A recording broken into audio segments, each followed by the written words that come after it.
Hello, neighbor. The last few days we've had rain, and with the rain gave me time to do some research on trellises, trellis posts, conduit, stuff like that. So, this is a quick summary of what I learned, and it's supposed to dry up by this afternoon, so I'll actually get out there and do some work with it. First of all, with conduit, I did some research on the price of it. I'm talking about half-inch conduit. And to clarify, with conduit, I mean EMT, electrical metal tubing. That's galvanized steel metal conduit. In the United States, I found that you can expect to get conduit in the low $3 a piece range, a piece being 10 feet long. It's very important. If you call an electrical supplier, they think feet. And if you say pieces, they are still thinking feet. So if you say, I need 100 pieces, they'll try to sell you 10 pieces at 10 feet each. So when you get price quotes, make sure you're talking about the same thing. And it will come out to be about $3 a piece. Sometimes they call it a joint or a stick. I found that Home Depot today had the best price, and once you get over 10 sticks, you get a discount, and it went down to $3.01 a piece. Now, I also started checking up in Canada, and that's when I really got a shock. It was selling for $9 a stick. Now, even with our exchange rate between us and Canada, I'm just going to say that's, to me, seems like gouging all across the country. I don't know what's behind that. I think of conduit as a primary building material, and that kind of gives me concern for Canada that it really would stifle new construction because the electrical work would be outrageously expensive. So conduit doesn't seem to be an economical alternative for tree posts in Canada. It certainly appears to be an economic alternative in the United States. I'll leave you with that. The other thing I was researching was the corrosion. Are people having trouble with it rusting with the portion where it touches or it goes into the ground? The answer is pretty uniformly no. People are not having a corrosion problem. I have had some corrosion issues with high tensile wire in the ground, which is galvanized wire, but I have heavy clay, which is somewhat acidic, and that those two may contribute to that. But for largely, I found no one else is having trouble with corrosion. The third item was applications. How are people using conduit? Now, the half-inch conduit is fairly commonly used as a tree post on trellis, where the trellis wires are used to support the conduit. But I also have heard of people using 1-inch conduit, the larger one, for tree stakes without a trellis wire to fasten it to. It's strong enough to support a tree. That is where it also flipped, where people were saying they're starting a tree out, they're using the conduit, and they're pulling them when the tree's done growing, or when they rip out the block and they're reusing the conduit. So it has remarkable performance. So there's that. Now, with conduit wire fasteners, this is kind of exciting. I demonstrated already you can use rebar fasteners, the wire with the twist tool, and that works. It does rust. I'll be interested to see what it looks like when I go out tomorrow, since they've been out in the pouring rain for a few days, and maybe that has already started rusting. I don't know. Be interesting to see how that works. I've also gotten from Peach Ridge Supply, these are clips made for half-inch bamboo or conduit, and these clip onto the wire. You would, let's see, something like that. You'll see it in the video. All right.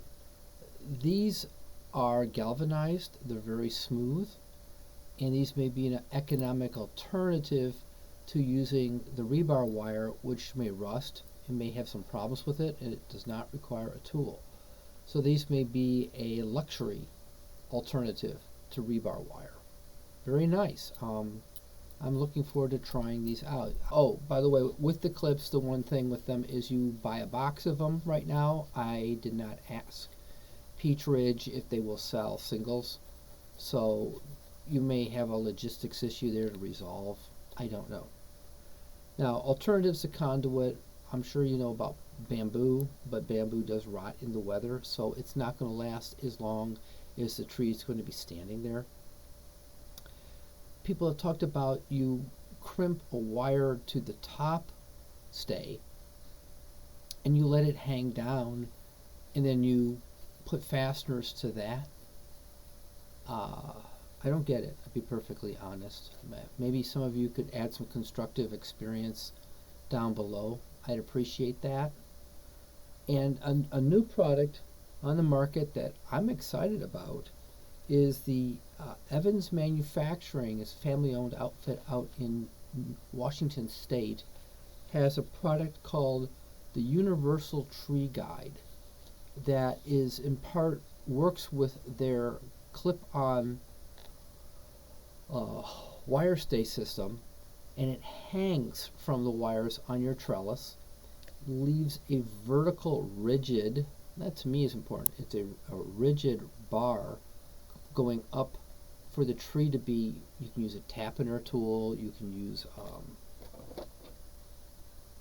ag lock, but it also has, that uses their clips that look like these, and they have a very nice system.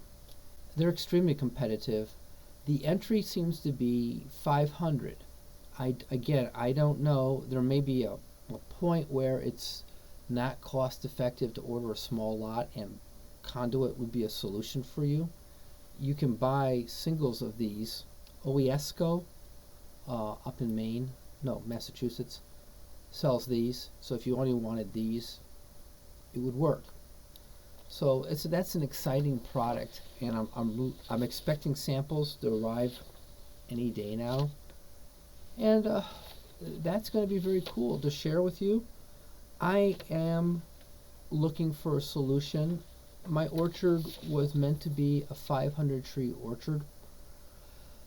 500 pieces of rebar at $3 a piece is $1,500. That is an expense, and to share with you, folks have told me that when you put up a trellis system and you're thinking of the trellis posts, the trellis wires, the labor, and everything else, despite all that, tree posts are a significant portion of the total expense of a trellis.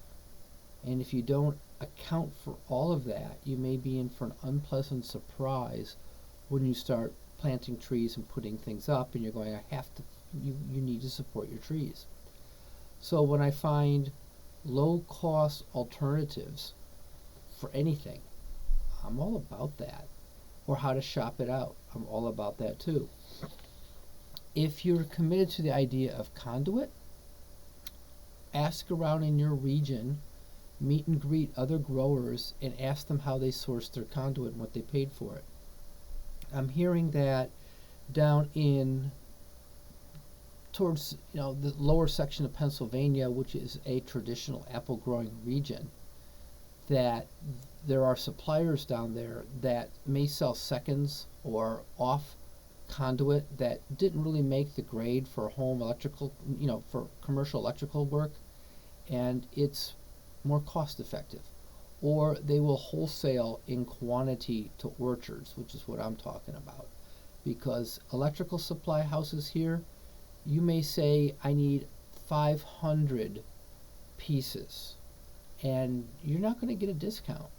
You will get a pressure from a salesman to buy, and I tried to explain to the man that it was not worth it to me.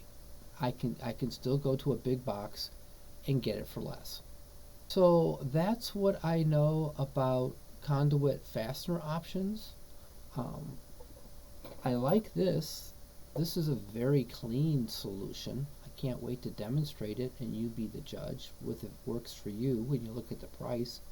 I'm thinking that if I had 25 trees and no more, this and Conduit would be an affordable solution. for 500 trees, I'm hoping that the Evans, what I call it, I'm hoping that the Evans Universal Tree Guide works. I put in a link, and you see it in the videos. They have videos of how it's installed, which is why I'm not going to bother you too much about that micro detail. I'm going to be looking more at a macro solution for how it's around the tree. And the one thing about the tree guide I will say is that if you start off with it in the beginning, this is really important. You should have these supports out there at the onset because you want to train your trees to them. Once trees grow and they get lignous, woody, they're not going to be flexible. They're not going to train well to something else, and you'll have problems. So that's my offering. I hope this information is useful to you, and I'm really looking forward to demonstrating both the clip and the tree guide solution so that you can be the judge of what works best for you in your orchard. So until later, please have a good day and have a great season. We'll talk to you later.